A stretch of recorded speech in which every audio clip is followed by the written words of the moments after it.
The original legendary alternative business guru himself, author of 6 best-selling books, regular presenter on BBC TV and radio, Geoff Burch. Thank you very much indeed for joining me. Hi, how are you? I'm cracking. All the better to be talking to you today, Geoff. Yeah. Another group of adoring fans will be following me with burning torches and pitchforks, I should think. That's it. It depends how well it goes, whether, as you said, it's an acclamation or a lynch mob. Yeah, that's it. I think that's usually a lynch mob. They say if you want to, you should either be a glowing example or a terrible warning, and I lean towards the terrible warning. Oh, there, but for the grace of God, go I. Absolutely, yeah. Brickbats and Yeah. bayonets. Oh, superb.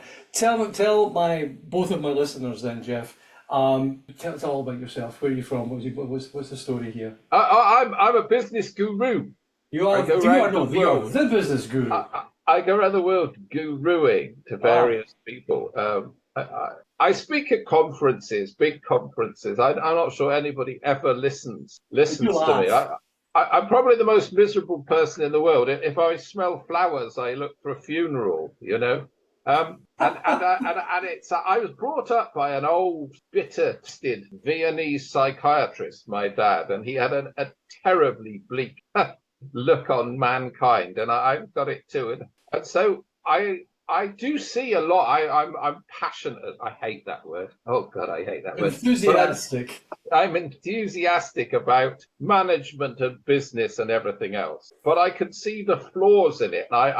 And I know that if people make the correct changes, their businesses will flourish. But I have to mask it a bit with humor, because otherwise I do deeply offend people. So it's a humorous gallop through how crap management actually are, really. I don't know sometimes if we get the managers we deserve. Yeah, 100%. We get the managers we deserve. Politicians, you know. Yeah, yeah. Absolutely. I created this model called the Sheffield Teddy Bear Company, and we haven't got the time to go through all of it, but it works on this very simple idea that this mythical teddy bear sells for 100 quid, and it costs damn near 100 quid to make it. No, that's fine. It does. That's how the economy was in the 1960s and 70s. And then some bright spark discovers that in China you can have these teddy bears made for £1,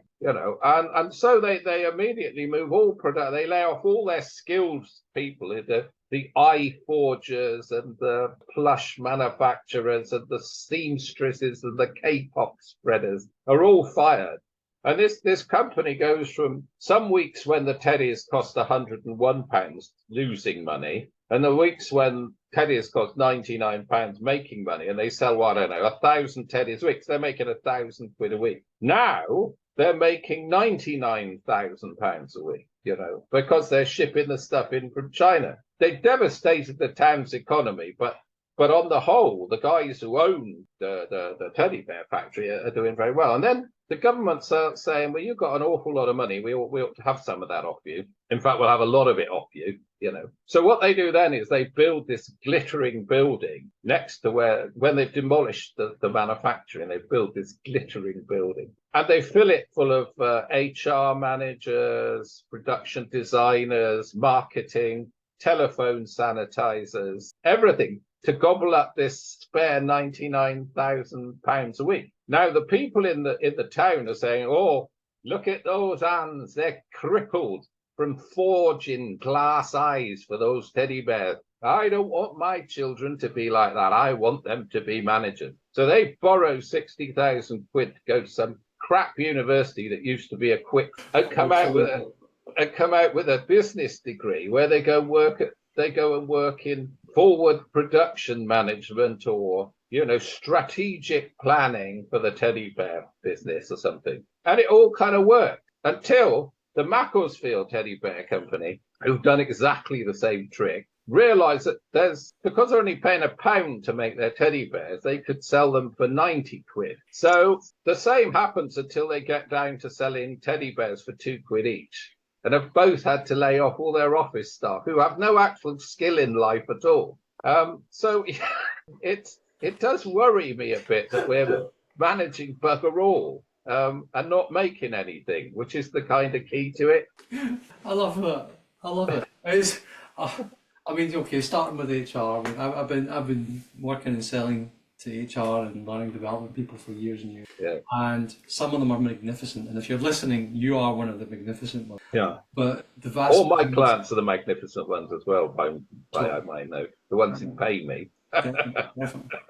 But the most of these roles that you're talking about, they're like self-fulfilling prophecies. You put somebody in place with a job title and a budget, and all of a sudden they have to fulfill some need, whether the need is real or not. Yeah. And some poor bugger then is paying X over the odds for it and suffering the stains and arrows of outrageous process. Well, I love the word process.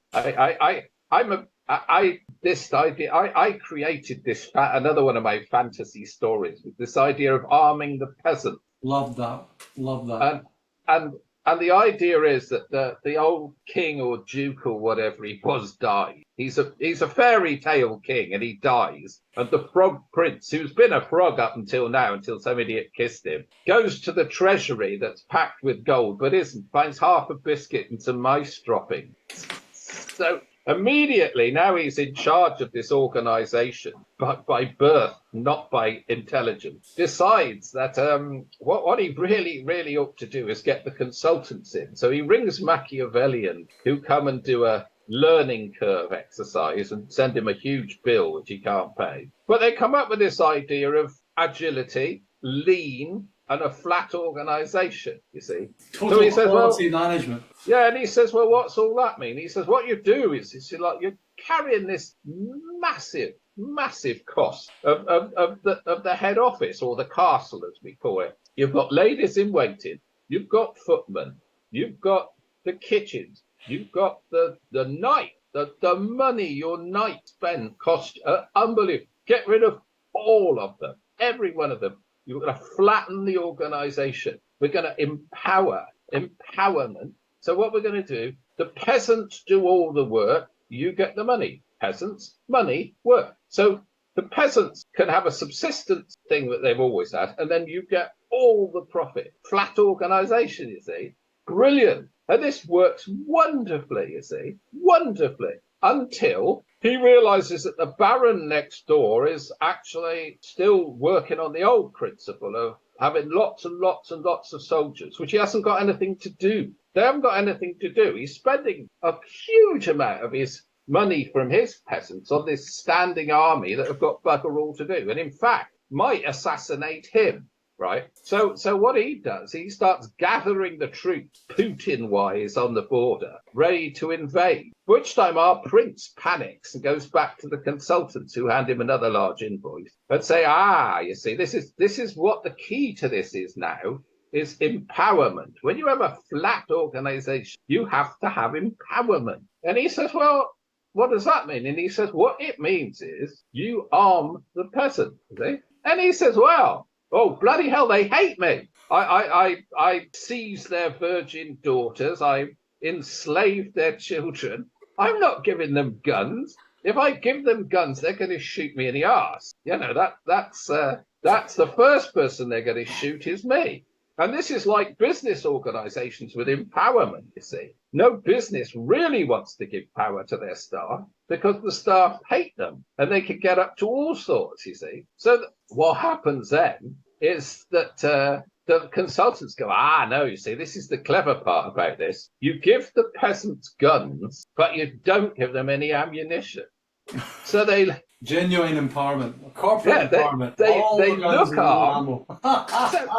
So you have like these wonderful things, like these NPS scores. Oh, good grief. Yeah, I know. So you have this dreadful experience, and you ring this poor creature in a Swansea call centre, and you say, can you refund the money from my terrible holiday? And she says, no, I can't. Why not? I'm not allowed to. I can't. There is an appeals process, but it's way above my head. I can't do anything about it. And you go, oh, well, you're a bit crap then. And she goes, well, I'm not crap. I can't do anything. I'm not allowed. So, and then she says to you, because she's reading off a sheet, is there anything else I can help you with? So when you ring off, you get this robot ring up and say, could you take a few minutes to fill out the survey?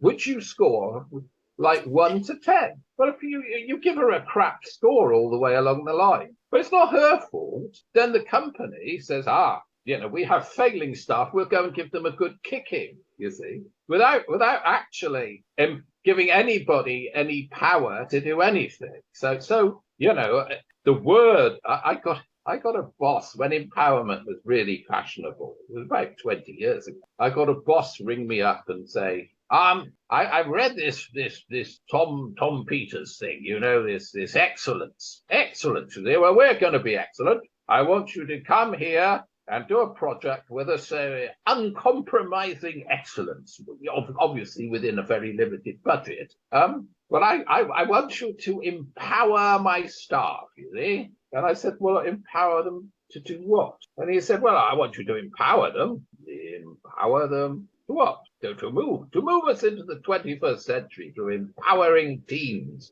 Teams, that's it, teams, empowered. And I said, what do you want me to be empowered to do? And he said, I want you to empower them. I want you to empower them to do what they're told. So, I literally drool with excitement when I read things like the Toyota manufacturing method and stuff like that. And then I see how British managers can so distort that the whole point of it is completely and utterly, we could be so good, but businesses aren't British Western businesses are more interested in capital, return, investment, profit. They don't really bother, or they don't really understand productivity and engagement. They don't. And that's, they keep talking about. I mean, I'm an old hippie, a genuine old hippie. I'm a biker. I've got about 10 yards from where we're sitting. I still have my Harley Davidson. Magnificent. Called Uncle Huey. And finally I'll ride off into the sunset, But I'm in the film Easy Rider. They're sitting around the campfire smoking something that you shouldn't be smoking. And one of them says, they talk and they talk and they talk about individual freedom. But then when they meet a free individual, it scares them. And I don't think anything has changed from there at all. There was one point in time where the old maps in the schools were all pink and Britain ran in the world, right? I mean, I'm just about old enough to have the leftover books of the eras of the Empire and stuff. The Raj, yeah. Exactly. So at some point, we weren't quite pathetic. At some point, we sailed ships around the world, planted flags in people's toenails, and captured most of the planet and called it British. Yes. At some point, we were actually fairly competent, and then we sort of, I don't know, just entirely lost the plot. Somebody had a good idea. We imported all this stuff. We imported fast food. British management has traditionally been crap. We have a large public. I am an old Hell's Angel, as I said, and I'm a biker, and I'm absolutely. I got expelled from the roughest school in the town, which is quite an achievement. But I am married somebody from Cheltenham Ladies College. We used the bikers used to climb in at night, and that's how I met my wife. But one of the local public schools, I won't mention them by name, actually had a sign up saying that they wouldn't take children from trade. They didn't accept children from. They do now. They're all estate agents' kids there. But they, when I was a kid, they wouldn't take people from trade. And the point with it is that everybody with a British sort of tradition wants their kids to become gentlemen. I've just done a whole project with a German chemicals company, and sort of Otto von Stumpf or something runs Stumpf Chemicals, and he's like the 6th generation. Yeah, hello, Geoff. And I said, what did you do at university? Why, I went to Hamburg University and I did industrial chemical science, And what did your dad do? He went to the same university, did industrial chemical science, What did your grandpa do? He was in the war. We don't talk about him. But, he was, but, they have this kind of thing. But here, a local traveller family didn't get called up in the war, so started a metals business, because in the war it was in great demand. And their grandson, somebody we know, divorced their grandson, he wouldn't pay the divorce settlement. And in court, she proved that he spent 150,000 a year on his polo ponies. Yeah. So, like in literally 2 generations, the desire is not for your son to learn chemical engineering, but to become a gentleman. And gentlemen don't work. So you get all of these chinless wonders inheriting companies and having no desire to get their hands dirty or even understand what the company does. So that is another problem that we have that perhaps continental people don't have, or Americans for that matter. Well, I think the Americans are just getting into generational wealth now. Yeah. They're just getting used to generational wealth. They've had it for what, 2 or 3 generations. Yeah. Real wealth. I mean, you look at the nobody talks about this, but you have the multi-billionaires and the 100 millionaires in the US. Yeah. And then you come over here and you have people in the UK who have been wealthy Roman time, right? Oh yes, I own a massive chain of whatever. Scotland. Yeah, that's it. What do you own? Westminster? Yeah, yeah. Oh, what do you mean? Do you mean the land? No, actually, the government. It's mine, personally. Yeah. They're always really nice people. Charming. Yeah, I mean, they have this thing of the nouveau riche. We did this project for a business in Scotland, and there was a most delight. We'll call him Georgie. Oh, hi, I'm Georgie. I own this bit, and he was so nice. And this lovely lady makes me my tea every day. Don't you, Dory? And absolutely super. Do you fancy going for a pizza? I'd love. And he took us in this Subaru estate. He said, I can't sit in the front. I'm a red bloody dog at the seat, you know. And this filthy car, rusty and smelt of cow dung. And he says, ever so good having the business here, because it's only 50 minutes from my door. And I said to one of his staff, she said, it's 50 minutes to his door. It's another 50 minutes up his drive to the castle, though. And he was the Duke of Abernathy or something, you know. But he was so under the radar, this guy. But you know, he's certainly, you know, old man. They you know, I've always felt bad about the clearances, actually, which is, you know, that's, you know, Bonnie Prince Charlie. I mean, he was a bastard, you know. I mean, you know, Grandpa was right to kick him out. You know? Oh my goodness. But they pride themselves in not understanding. Oh, this chap here, he looks after all our money. I don't have anything to do with the money.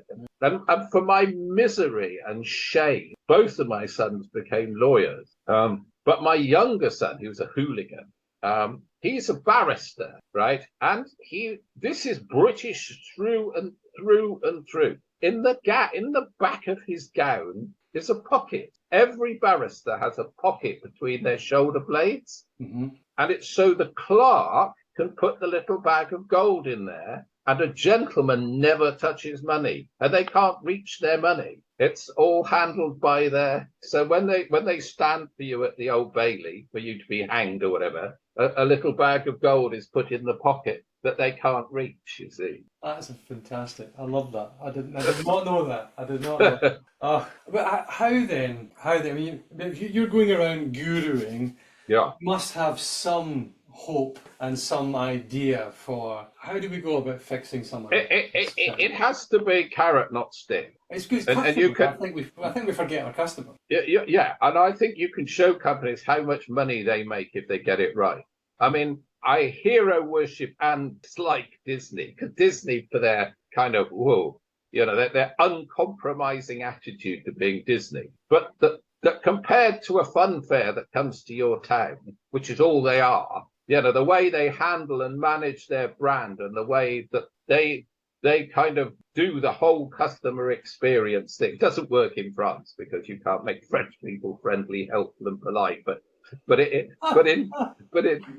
California, I mean, in the States, it's stunning the way they do. And there are companies that stand out. The ones that, I mean, if you compare TUI and Jet2 came from nowhere really, but they're eating TUI's lunch just because their customer experience, it doesn't have to be wonderful, it just has to be better, and it is better. You ring them up and they answer the phone eventually, but they do, and they will sort things out and so on and so forth. And I think their staff are given a certain level of power to sort of write off money and this sort of thing if they think that's what they should do. So that the companies I work are companies who are capable of change. It's been the idea of competition there.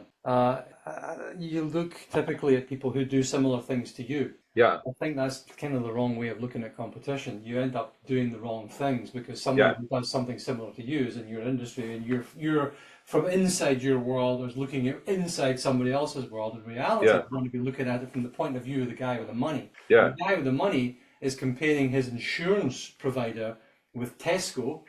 His supermarket is comparing it with all sorts of random stuff because it's that moment of experience that the buyer has that they're comparing. Yeah, I mean, also, I mean, one of the things that I try to sort of, if you wanted to move quickly from Lyon to Saint Michel or something, whichever French town or whatever, one of the ways to do it is to race bicycles, right? So in the Tour de France, all the people gather in Toulouse or whatever it is, and then they go as fast as they can to Lyon. There's maybe 200 of them, and some of them crash, but on the whole, 99% of them get there bloody quickly. And if you actually check the time that they did it, it's unbelievable the speed these cyclists go at. But if you've got somebody like Unilever or something, so we ought to get into this cycling thing. What we first need to do is build a bike that can carry 100 people, So immediately you can see that this bike's going to be ludicrously heavy. And they say, oh, yeah, but percentage terms, a 100-seat bike only weighs a ton. If you compare that to the weight of all the bikes in the peloton, we're cutting back on that. And the wheels are only 3 foot wide, and it's only about 20 bikes width, that is. And then they say, well, once this thing starts moving, we need to have a person whose sole job is to steer it, and he's the only person who knows the destination of this bloody bike. Everyone else has to pedal uninformed of what the destination. And you know full well that if you're paid 20 grand a year to do pedaling, and the guy behind you isn't pedaling as hard as you, why should you bother pedaling? So there's an awful lot of people who aren't really pedaling at all on this thing. There's a few people on there who are actually trying to row, and they're just like, what? Yeah, and they don't want to go to... This is much better. Yeah, absolutely. And they don't want to go to Lyon anyway. The whole point is that if you have an organisation with genuinely empowered people who understand what the destination is, then the managers can step back. I mean, we're over-managed. That's the thing. One of the things with if anybody ever bothered to look at my arming the peasants thing, one of the things that happens is, like with the teddy bear factory, if you have an excess of wealth, what do you do with it? I mean, imagine the prince is not worried about invasion, but this money from these crops pours in. That was the trouble with the lords of the manor. They tithed the peasant. What do you do with the money? Seriously, you're a medieval lord. You've got 1,000 peasants giving you 50% at least of what they grow. So you've got 50,000 tons of bloody grain every year. What the hell do you do with you sell the grain to London, the merchants of London, who give you bags and bags and bags of gold? What the hell do you do with it? You put it in the back of the barrister's robe for a start, just for... Well, yeah, some, but you have you build a bloody big castle. Then you have a kid who carries a velvet cushion with your bog roll on it. And then you go and visit the lord next door, and he's got 3 kids with cushions with bog rolls on it, because he's doing better than you. So the next thing you know, you recruit another 4 kids to carry the bug rope with them. And that's what managers do. They meet at conferences that I speak at and say, how you doing? Oh, I'm doing well. I've got 25 in my team. And the bloke thinks, bollocks, I've only got 20 in my team. So the next thing he builds his team to 30. I work with a well-known what would you call it, broadcast, and they actually had this. They had too many people they had sort of 800 staff and 80 managers. So they cut it to 400 staff, but they still got 80 managers. And they cut it to 200 staff. They still got 80 managers. So they're not cutting the managers, they're cutting the staff. Because who's doing the cutting? The managers, of course, obviously, yeah, absolutely. That's the Royal Navy. You don't put yourself out of a job. But as I say, excess wealth, just general. I mean, I'm sure if you went, I mean, I think people like Google and these sort of things are smart enough to spot this. They've suddenly started culling their home office people, haven't they? Mm-hmm. I think it's dawned on them that the people who sit on bean bags and make oat milk coffee and generally and just don't make hang anything out. Else. Yeah, wear khaki shorts and trainers. Actually, why pay them the money when you can keep it for yourself? But then again, you say, same as you said, this massive wealth that they're generating. What are they doing with it? Putting it in their pocket for later. Yeah, and they're messing with the world as well, though, aren't they? They're starting to get in. They're starting to become political with a small p. Yeah. They're starting to do what they consider to be charitable things and so on. So, I mean, it's a bit scary. That's one of the things I consistently vote against whenever you get the shareholder vote things through. I consistently vote against these big companies because it's in the articles, must have a renewed agreement that we can make political donations. And I say, well, no, because you're a company. You don't get to do that. And yes, they do. The millions of... Well, I think it goes beyond political. I mean, people like Microsoft and stuff, they go beyond that. They do their own direct interfering. They don't bother with politicians. And you've got more... I mean, there's a famous story that Steve Jobs ends up in heaven, as we know, dragging this enormous sack behind him. And St. Peter says, what are you doing? What's in that sack? My worldly wealth. And St. Peter said, no. This is heaven. You can't bring it with you. Anyway, how much is in there? And he said, $500 billion, I think. And Peter says, well, look, step in. I'm sure we can do something.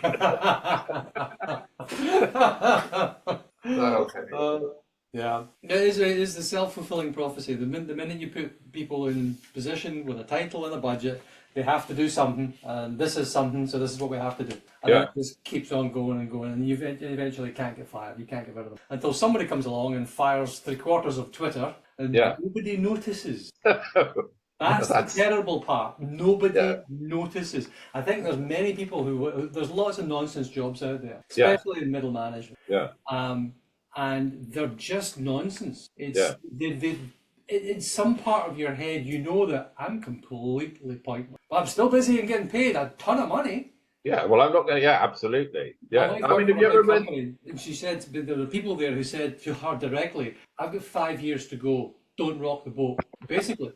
Because she was going there, she was slashing and sorting things out, and how do you cut costs? And somebody come up and says, don't rock the boat, I've got 5 years to go. Yeah, that was okay. Well, the politics. I mean, I've got another fantasy company called the Golf Ball Company, and if you go to a bloke on a machine on the factory floor, you say to him, "What are you doing?" He says, "I'm making golf balls." And you go to the chief executive, "What do you do?" We make golf balls. But if you go to somebody in middle management, ask what you do, they say that they're curating the brand. We're moved. What about golf balls? What about golf balls? You make golf. Oh, do we? It's like, really? That's not what they do. What they do is internal politics, messing around, meetings, just generally farting about. They're not making golf balls. I mean, there's only the people at the either end of the business are making golf balls. And of course, then you have this thing, you can make the golf balls anywhere in the world. That's another scary aspect. It's a race to the bottom in that. Well, yeah, but there is hope. I mean, the hope is that businesses can see that genuine. The problem is we don't put trust in people. We don't trust them. So I was trying to sell this idea to one of my clients had the most appalling customer problem. And I said, well, the problem with it is it festers. The customer's process for putting things right is so long that they grow the problem in their head. That the fastest way to solve a problem is to knock it on the head quick. I said the installation engineers ought to be given a pocket full of cash, and if the customer isn't happy, they just give them a handful of cash, and the customer will shut up. And the look of horror. Are you suggesting we give our engineers cash? Yeah, you're a loony. Why? Why? What would happen if you give them cash? They bugger off with it. That's why. You know. Well, what sort of people are you employing? The sort that would bugger off with her cash. And you think, well, if you can't trust your people, then you're recruiting the wrong people. If you are recruiting the right people, then trust. And the other thing with that is I love this idea of, the bicycle, as you see, there's a single, energetic person doing the job and getting on with it and making decisions. And there was a government thing where if you're in the most terrible financial distress, you can go and appeal, and they can give you an emergency money thing, right? And I mean, it's really quick. It only takes, and we said, well, how? Again, I wish we had an hour because I remember in a manufacturing company, they had a 30 weeks delivery for something, for a pump. And I said, well, what takes 30? I said, I suppose if you've got to design, engineer, test, a pump, it might take a few, but 30 weeks? And they looked at me again like I was a loony. And they said, what do you mean test, madam? They're here. I said, what do you mean? He said, the pumps are here in the warehouse. And I said, what takes 30 weeks? It does. It does. And it was the same with this emergency loan. What takes 10 weeks? Well, it does. And what is it? Well, the applicant obviously doesn't have the correct paperwork. The member of staff who processes the original application hasn't got all the facts. Then it moves up. And of course, the whole thing is, this is taxpayers' money, so it has to be secure. It's security. Now, the main thing was about a lack of trust. That the girl on the counter, who's not stupid, knows the difference between a wino and a woman who's been abandoned. Do you know what I mean? She's got a good sense of her customers alike. And if she judges this person is in real trouble, she could open the drawer, give the woman 30 quid and shut the drawer again. They said, yes, but you see, there's a matter of trust, honesty. And I said, look, if you put a child in a locked room with a chocolate cake, one child, one chocolate cake. When you get back and the cake's gone, the kid's got chocolate all over his face. Who nicked it? The more people you've got in the process, the more opportunity for untrustworthy behavior, not less. So no, because then what we do is our supervisors are all supervised. But who supervises the supervisor? Custodians, isn't it? Yeah, it's this huge sort of expansion of stupidity. Where again, if you look at the industry that you talked about in the times of empire, a lot of the businesses were run by dictators. Herbert Austin, Northcliffe of the papers, all these people were terrible old tyrants. And a lot of the decisions they made were wrong ones, but they were making decisions and they stuck to them. And on the whole, they drove these companies forward. Now we've got committees and everything else. Nothing ever gets decided. Nothing gets sorted. It just trundles on. There's a guy called Townsend who did some stuff on decision making. He worked out, it was also based on some athletics results, sports results, that a good hitter in golf, baseball, stuff like that, and a good manager, if you get 1 in 3 hits, decisions right, that's really quite good. Yeah. 1 in 3 will actually be diametrically wrong, and 1 in 3 won't matter. Yeah. So if Northcliffe is making 3 decisions in a day and one of them is right, it's pretty good. Yeah, because the returns pay for all the wrong ones. Is it? I mean, again, people will look at past mistakes and say, we're not doing that again. And again, so they find a settled way of doing it. It's a bit crap, but not as crap as some of the mistakes they've made. They just trundle along in a slightly crap way. It's like the kid who walks on this sort of icy pond, fell through the ice. He'll never go on ice again. Say, well, no, sometimes it's thick enough to walk on. Oh, not catching me out like that again. It's that same thing. I just have run businesses and found that the frontline people are a lot sharper than management, but that they hide it on purpose. I remember in that sitcom Bread, this very sharp bloke who was the father of the family was a road sweeper who did something incredibly incompetent, seen by his boss.